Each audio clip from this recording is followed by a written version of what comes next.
muy benn scandale bu toll ci 278,817 milliards francs CFA loolu mu nekk ay engagement yoo xam ne état bi daf ko def entre février et mars 2024 jamono jooju ñu ngi nu fekk ci période électorale ñuy waajal li nga xam ni moo di élection présidentielle ñu ni xamal ni carrément nguur gi dafa daal di fay loolu mi ngi toll rek le 20 mars le 20 mars 2024 12 certificats nominatifs d'obligation d'un montant de 121,61 milliards dont les intérêts de 18,62 milliards francs CFA supportés par l'État ont été émis en faveur de Adcom Ltd et AD Trade Belgium.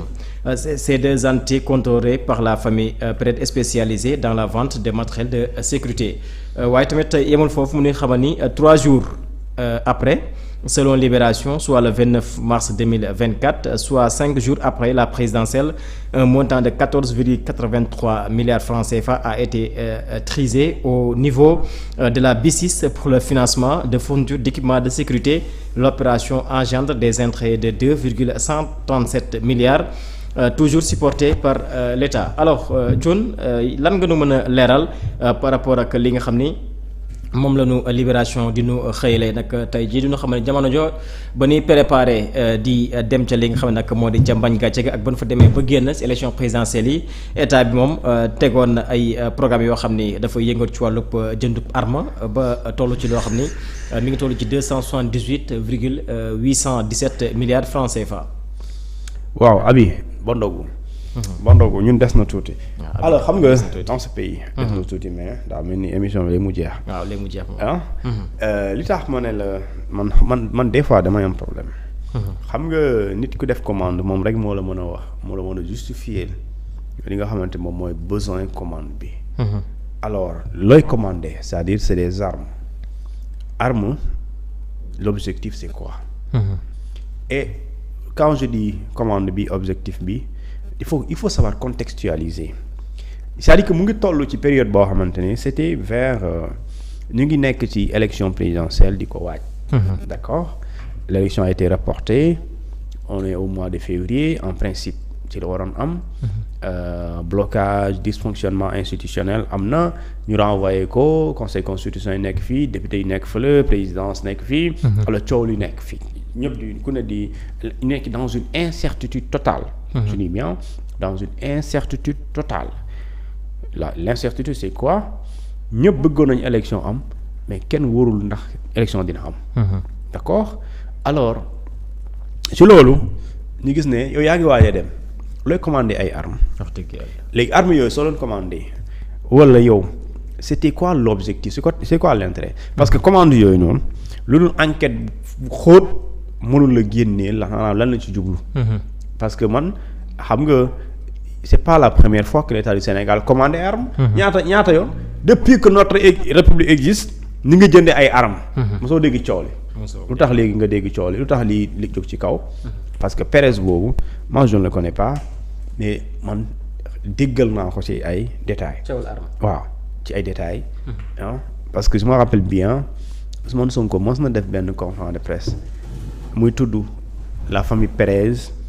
Israël ba mu ko tuddee am ñu commencé junju ne faites très attention yaa ay Israël ñoom danoo nekk ñoo xamante ni ci wàllum technique.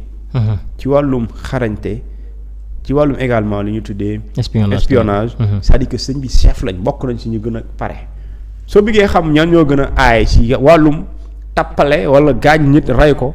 bokk na ci waa Israël sëñ bi seen agents secrets yi ils sont tellement compétents on les appelle les agents du Mossad. Mossad xam nga li États-Unis amee FBI. noonu la Israël amee Mossad te Israël ak États-Unis jamono ji wala yàgg na. ñoom ay nii nañ yaa ngi dégg c'est-à-dire que kenn mënu leen tàggale donc dañoo xaw a bokk seen xarañte boobu. léegi ñu ne waa jooju entreprise bi ak bee waa jooju moom moo ko doon contrôler moo ko téye. léegi nag question yi mooy lan moo boole waa jooju ak état du Sénégal. D'accord, lan moo nekk derrière cette commande d'armes et qui a commandé ces armes, le montant. Ok, comme ni lay Saïd Sarr wax. xam nga sànq dafa laajte est-ce que les 125 milliards dafa amoon une ligne budgétaire. boo xamante ni c'était consacré pour les 125. Moi je demande également est-ce qu'il y a une ligne budgétaire boo xam ne c'était prévu dans le budget de l'année 2024 où on dit il y a ce qu'on appelle une commande d'armes qui doit être faite, d'accord, à la période de telle et telle. Voici la ligne budgétaire bi ko prévoir. Loolu moi j'ai envie de savoir cela parce que tout simplement dans ce pays il y a eu au moins 3 contrats yoo xam ne c'est discret confidentiel. Beneen contrat bi c'est celui des 45 milliards avec le ministère de l'environnement xaw ma lan ak bi nga xamante bi aussi même ministère la aussi.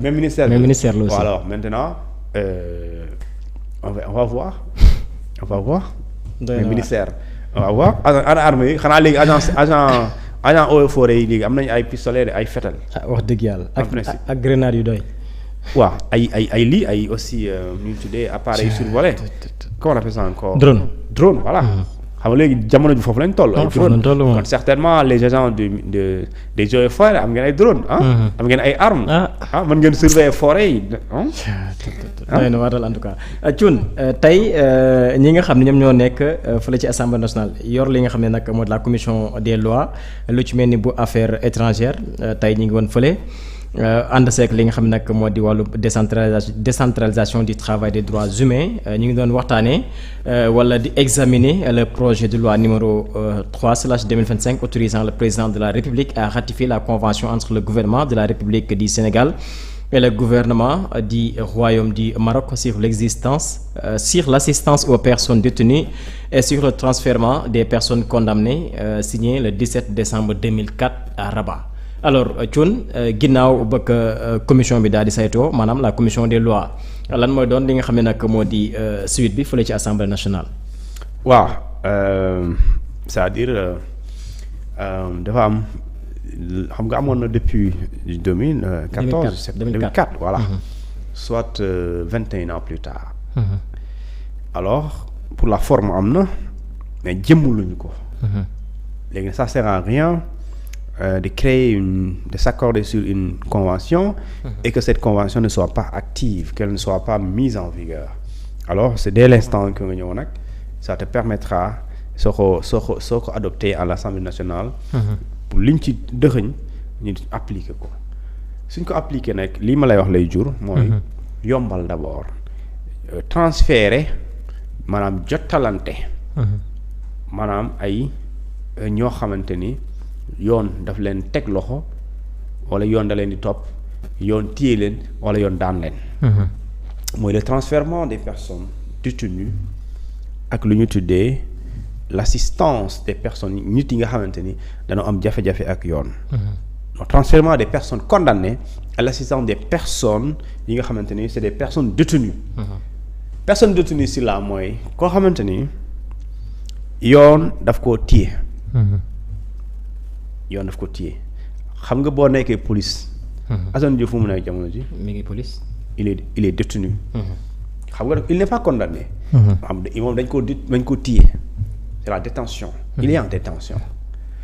léegi moom moo am personne condamnée mooy koo xamante ni weesu na détention moom dañ koo téye ba pare.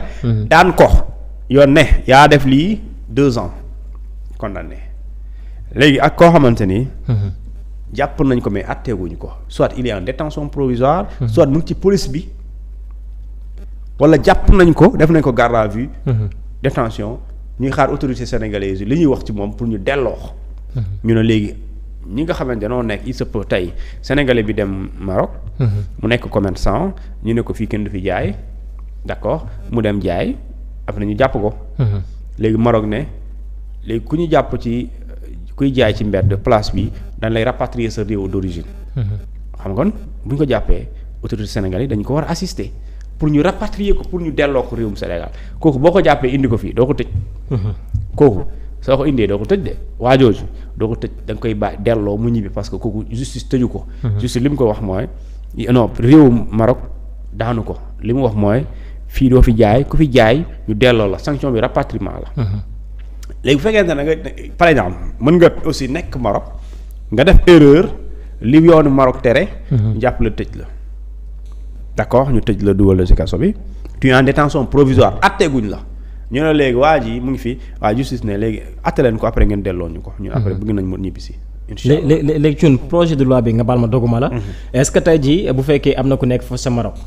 justice Sénégal soxla ko bu nu lancé li nga xam nag moo di mandat d'arrêt maanaam amul foofu nekkul foofu en détention mais aussi amul benn condamnation foofu la ca Maroc est-ce que tey jii bu ko yoonu Sénégal soxla à travers li nga xam nag moo di bile projet de loi dina ko mën indi foofu jëlee foofu indi ko fii nga xam nag moo di Sénégal tamit. ah oui c'est très facile c'est très simple parce que tey bu justice sénégalaise soxla un citoyen basé au Maroc c'est très simple. sama xel daa am si ku muy demee bëgguma tudd turam. waaw tooj baaxul. waaw loolu moo tax léegi.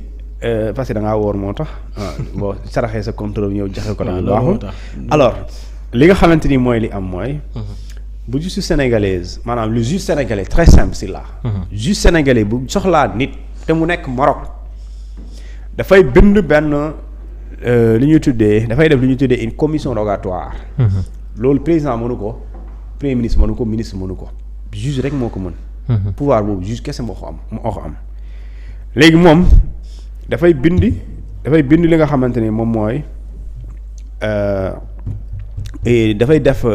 dafay jël dossier bi nga xam moo concerné waa ji avec tous les chefs d'accusation mu envoyé loolu à la justice marocaine def li nga xamante ne moom mooy liggéeyam su boobaa bu dee waa ji nekkul ci loxo yoon ki nga xamante ni moom mooy juge marocain moom mooy santaane police marocaine pour mu procéder à l'arrestation de cette personne là maanaam pour mu jàppalu kooku nga xamante ne moom la ñuy soxla buñ ko jàppee na informer l'autorité judiciaire bi nga xam ne mooy Maroc kooku bind wax expliquer autorité sénégalaise ne leen waa ji bi ngeen soxla de jàpp nañ ko léegi bu ñu ko jàppee ñu préparer lu ñu tuddee l'extradition ça c'est une demande léegi nag pour ñu extrader la diw da ngay motiver li pourquoi ñu war la ko indil parce que bu dee da nga koo soxla nga bëgg koo àtte di nga teg ci table bu dossier bu dëgër nga ne ko dañ ko bëgg a àtte suñu réew parce que fee yaa ngi nii ok est-ce que su ñëwee ci réew mi est-ce que doo leen ko est-ce que di ngeen ko respecteel ay àq ak yelleefam est-ce que moom dundoom du nekk en danger et cetera si tel n'est pas le cas